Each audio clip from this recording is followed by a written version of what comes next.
Hi and welcome to Oddities Round 12. I think they've done the Geelong boys a disservice here. The way the camera angle changes through the glass makes them all look extremely goofy. Not much of an oddity, just funny. We've all probably seen this one by now, but somehow Nick Dacos was not called holding the ball. I guess he is the AFL's golden child, and even he knows he's been done because he's just absolutely blast Jeremy Howe for, I guess, not blocking him or warning him that someone's coming behind him. Doesn't get the block, no holding the ball. Wrong call. Pickett uses this move quite often, but maybe he shouldn't be doing this in the wet as he falls over, and this is an easy holding the ball call and probably the easiest tackle Mark O'Connor will ever get. Going back, I'm sure Jai would take this opportunity to kick the goal again. In the end, they absolutely flogged Melbourne, so it didn't matter. But he's trying to get the handball away, I guess, to give his teammate the assist, even though he's right out in front of goal. Completely misses the handball, ends up throwing the ball only 10 metres out. How's that one for an absolute coach killer? Leave a comment below what you think the ruling is on this one. As Wilkie goes over the boundary line, the ball is held in between his legs and the boundary umpire is called out of bounds on the fall. I think this is a touched out of bounds, so it should have been a throw in. Because if you did the same thing where your feet or your hands, whatever, are still touching it and the ball goes over the goal line, so if you're kicking it and the ball is still on your foot before it crosses the whole of the line, it's touched, right? That's my logic, so I think this should have been a throw in. What do you think? As Schoenberg takes a shot at goal, it bounces and it looks like it's going to go straight through for a behind, but at the Shane Warne end of the stadium, it bounces through and goes through for a goal. In the slow-mo version, take a look at the guy in the second row. You can see he sees it bounce and he wishes his arm across to try and, I guess, will the ball to come back. He would have felt like an absolute Jedi after that one. The double rare oddity here, as Lafau probably should have been called for holding the ball in my opinion. I don't think he got rid of it in time with the new ruling, and then unfortunately the ball then bounces over the top of Kolajasny. He was easily going to take this one through for a behind, but somehow it bounces straight over his head and goes through for a goal.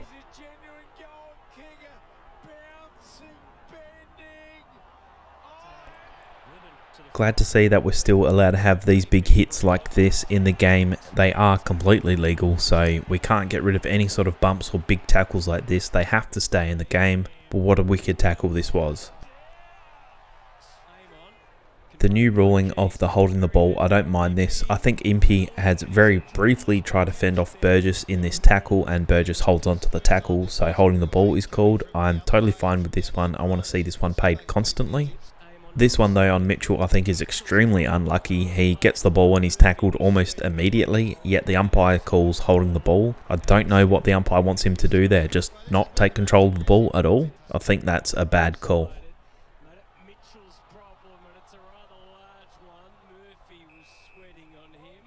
Joel Selwood really struggled with this next one. Keep taking on with the run. That's when they've looked most dangerous. Use each other, link each other with it, link up with each other all over the ground. How am I going there? Got it. Got it out in the end. That is.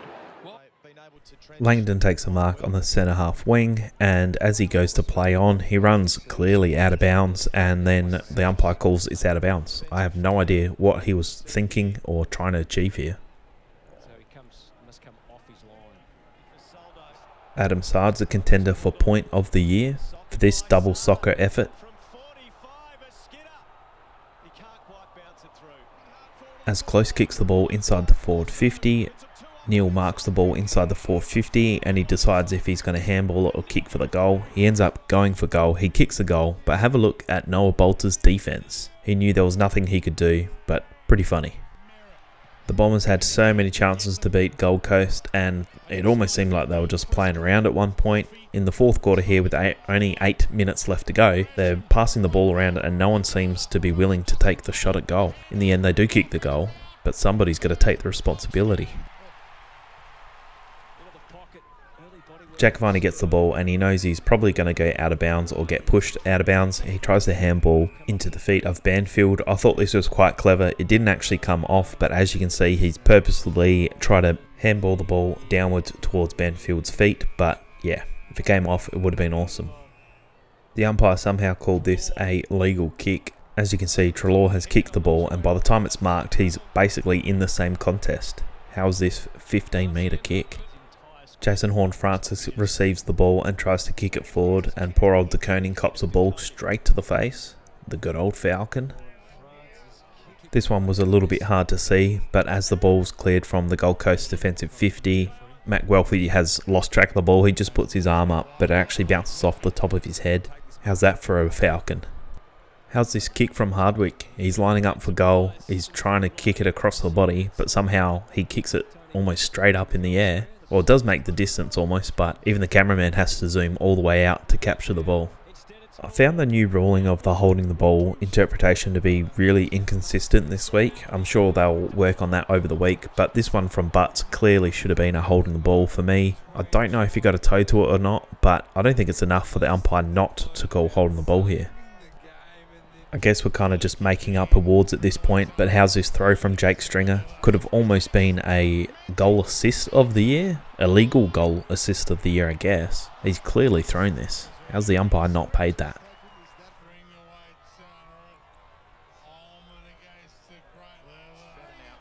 Again, another really bizarre no call for holding the ball. I thought Graham had plenty of time to get rid of the ball. Rollins tackled him, the ball's come out. That's clearly holding the ball. I mean, he probably did go over the top and it was a dangerous tackle, but holding the ball should have been paid first, in my opinion. What do you think?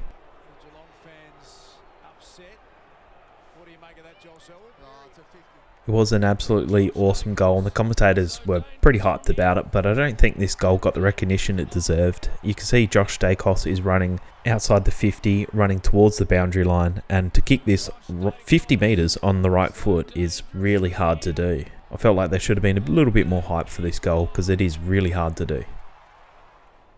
Only Harry Mackay could fumble something like this. The ball comes into him inside the goal square and there's absolutely no one around him, and somehow he fumbles ball multiple times and Ryan Burton is able to get a kick on the ball and goes through for a rushed behind. Why is it only Harry that this happens to?